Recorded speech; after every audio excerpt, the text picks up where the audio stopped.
Será que aqui em cima tem alguma coisa de inteligência artificial ou é tudo verdadeiro?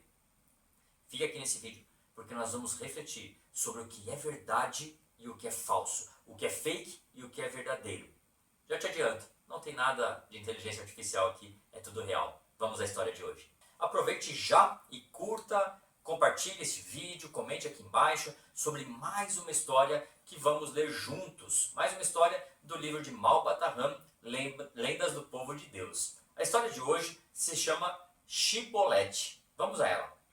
No país de Gileade, viveu outrora um príncipe valente chamado Jefté, que muitas vitórias alcançou contra os inimigos de seu povo. Jefté era judeu e governava um povo judeu. Aconteceu que outra tribo, também de judeus, a tribo de Efraim, movida por negra inveja e ambição, resolveu apoderar-se dos rebanhos e das terras de Gileade. Informado de que os efraimitas haviam atravessado o Jordão e invadido seus domínios, iniciando desse modo uma agressão covarde e iníqua, organizou Jefté uma aguerrida tropa de Gileade e marchou contra os invasores. Foram estes vencidos e tiveram que fugir. Para impedir a fuga dos inimigos, ordenou Jefté que uma de suas colunas, postada na margem oposta do Jordão, se apoderasse de todos os pontos em que esse rio pudesse oferecer fácil passagem. E assim, os soldados de Jefté, por ordem do príncipe, vigiavam dia e noite todos os vales do sinuoso rio. Quando um judeu desconhecido descia pelas terras de Gileade, buscando a margem oposta, os esculcas de Jefté o prendiam. Seria aquele homem um agressor inimigo que abandonava a Gileade ou um aliado fiel que retornava à sua aldeia? Os soldados o interrogavam com precaução. Acaso és efraimita? O suspeito replicava logo com azedume: deixe-me passar, sou da tribo de Jefté, sou de Gileade. A desconfiança esparzia sobre a identidade do prisioneiro as cinzas da incerteza. Estaria o homem mentindo? Como apurar a verdade? O próprio Jefté, consultado pelos seus oficiais, não sabia como decidir. Um dia, achava-se o chefe vencedor em sua tenda de guerra quando o ancião de Gileade foi procurá-lo.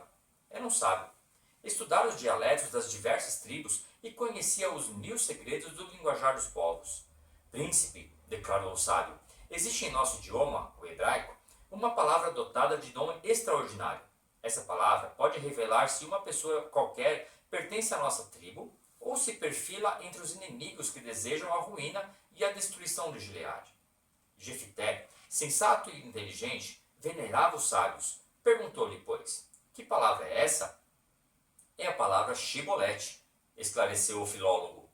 Um homem de Efraim pronuncia esse vocábulo de um modo especial, Sibolete.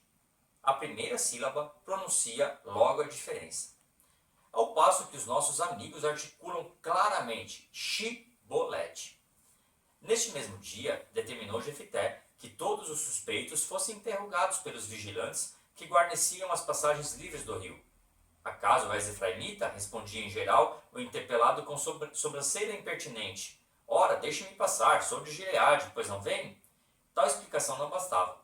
Os soldados de Jefté insistiam. Dize então Shibolete. E tudo ali no mesmo instante se decidia. Se o interrogado falseava na pronúncia de Shibolete, impossibilitado de articular bem a primeira sílaba, era logo degolado. E foram assim, afirmam os historiadores, por causa dessa palavra sinistra, sacrificados 42.000 prisioneiros. Muito bem, essa história não é apenas um conto. Ela está presente também no relato histórico do livro bíblico de de Juízes, no capítulo 12, verso 6. Livro de Juízes, capítulo 12, verso 6. E podemos fazer aqui uma analogia muito interessante, com uma história também muito conhecida, que diz respeito à forma como as pessoas falavam.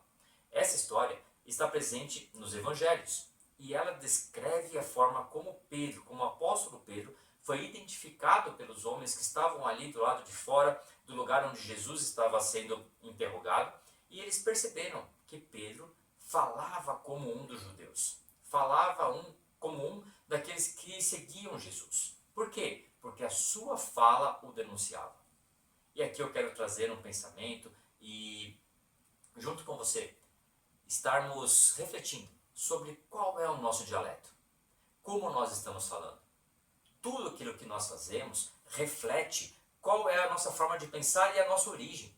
Você deve saber, já percebeu que eu sou brasileiro. Provavelmente você já percebeu que não sou do Rio de Janeiro e não sou também de Minas Gerais. O meu sotaque não é dessas origens, não é desses lugares. Você deve ter percebido que eu não arrasto um R, eu não faço um S chiado. Isso denota, talvez, a minha origem. E se você for bem familiarizado com a forma de um paulista falar, você vai identificar que sou de São Paulo. Da mesma forma, isso ocorre com a forma como nós falamos, de um jeito mais profundo, que não diz respeito apenas à nossa origem geográfica, mas também à nossa origem espiritual.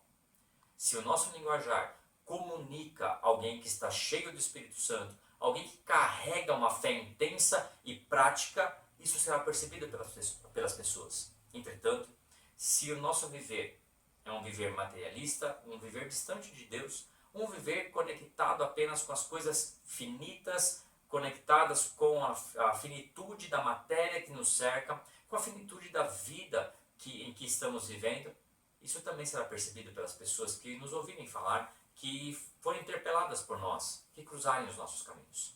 Então, pouco adianta nós carregarmos palavras específicas que querem induzir as pessoas a entenderem que tenhamos talvez uma espiritualidade, se essa espiritualidade não for real, profunda e verdadeira.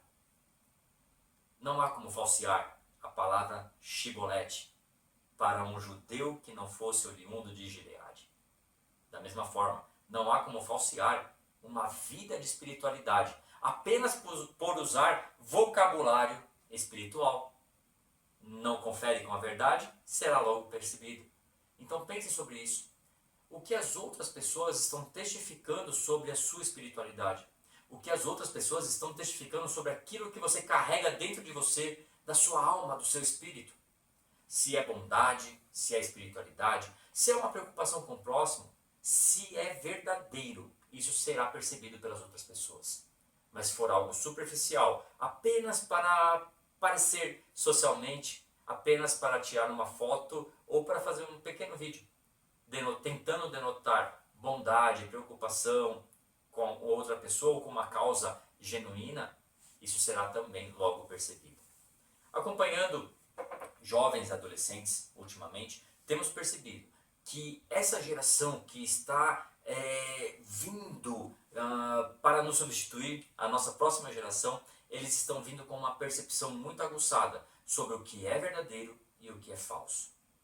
É muito provável que se você tiver um filho ou um sobrinho, enfim, algum adolescente na sua casa, e você pedir para que esse adolescente, essa criança, às vezes, olhe para um vídeo e perceba se esse vídeo é fake ou é verdadeiro, essa criança irá falar logo, é fake ou é verdadeiro.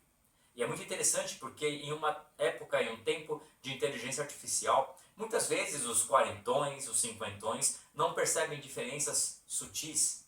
E às vezes nem de IA ou de realidade, mas às vezes diferenças sutis de pessoas falando.